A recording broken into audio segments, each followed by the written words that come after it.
Tuloy-tuloy ang pagtulong, tuloy-tuloy ang pagseserbisyo at tuloy-tuloy ang balitaan kasama si May Binauhan sa Operation Tulong mula Lunes hanggang Biyernes. Maging updated sa mga balita. I-follow ang aming mga social media account. DZRH News at DZRH News TV sa Facebook at DZRH News sa X, TikTok at Viber Community. DZRH Drama at DZRH News Television sa YouTube at www.dzrh.com.ph.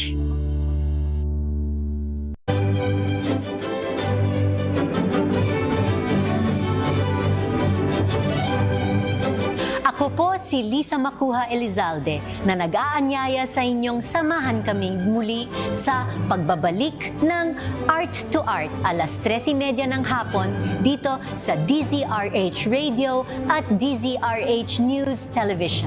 Usapang sining at kultura para sa lahat tuwing araw ng linggo. Huwag kaligtaan. Programang Maynila, ito ang Pilipinas, at ako po si Leth Narciso. Tuloy-tuloy sa pagbabalita, tuloy-tuloy sa serbisyo, sama-sama tayo Pilipino. Sa ulo ng ating mga balita, Pangulong Ferdinand Marcos Jr. pinangunahan ang Christmas tree lighting sa Malacanang kagabi. Ang gift giving aarangkada naman ngayong araw.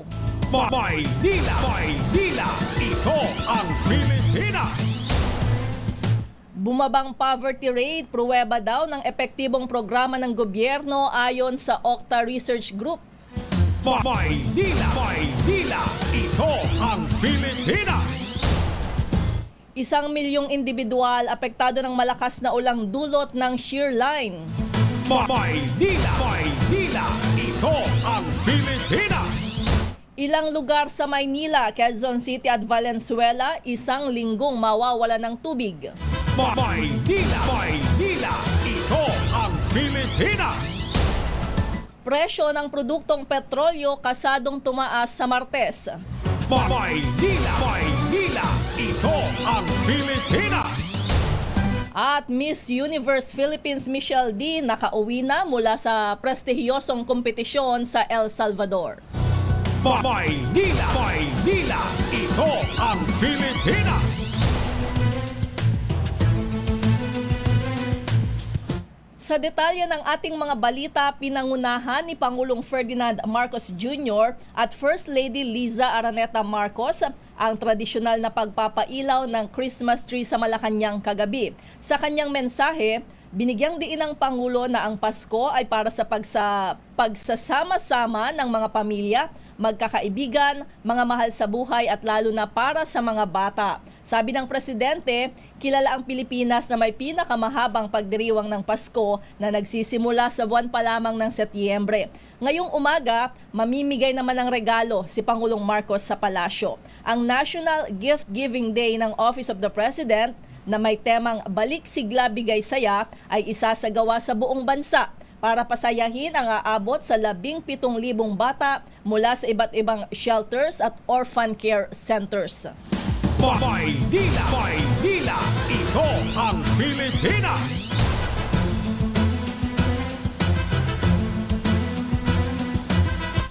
Nagpapakita umano ang bumabang self-rated poverty na maganda ang mga programa ng gobyerno kontra kahirapan. Yan ang nakikita ni Octa Research Fellow Dr. Guido David matapos kumonte ang mga Pilipinong nagsabing sila ay mahirap.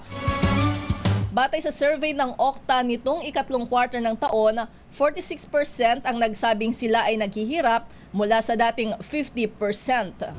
Maynila, ito ang Pilipinas! Aabot na sa 1 milyong katao ang naapektuhan ng malakas na ulan sa bahagi ng Visayas dulot ng shear line. Ayon sa NDRRMC, 2 ang napaulat na namatay habang 1 naman ang kumpirmadong nasugatan. Umaabot naman sa 270 kabahayan sa Southern Luzon, Bicol, Western Visayas, Eastern Visayas at Caraga ang napinsala kung saan 45 dito ay totally damaged. Samantala, aabot na sa higit 38 milyong piso ang halaga ng pinsalang idinulot ng ulang dala ng nalusaw na low pressure area at nagpapatuloy na epekto ng shearline o pagsasalubong ng mainit at malamig na hangin. Maynila, Maynila, ito ang Pilipinas.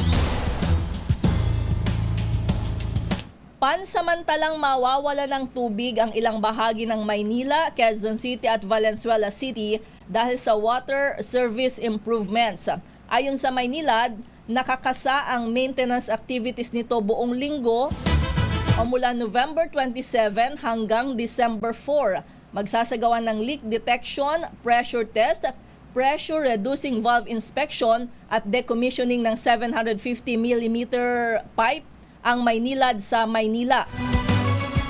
Sa Quezon City naman, isasagawa ang pressure test na makaapekto sa supply sa ilang area. Para sa kumpletong listahan ng mga apektado ng water interruption, maaari daw huyang makita sa social media pages ng Maynilad. Maynila, Maynila, ito ang Pilipinas. Nakauwi na sa bansa si Miss Universe Philippines Michelle D matapos sumabak sa prestihiyosong Miss Universe sa El Salvador. Sinalubong si Michelle ng kanyang fans at mga taga-suporta paglapag sa Ninoy Aquino International Airport kagabi.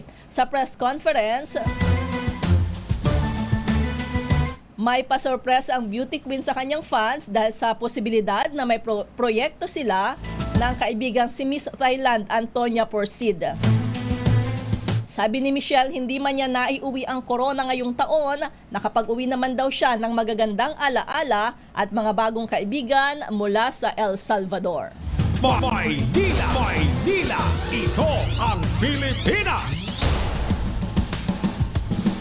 Asahan ang pagtaas ng presyo ng produktong petrolyo ngayong linggo. Sa pagtaya ng oil industry sources, 20 sentimos hanggang 55 centavos ang maaring itaas sa kada litro ng diesel at 25 centavos hanggang 60 centavos sa kerosene.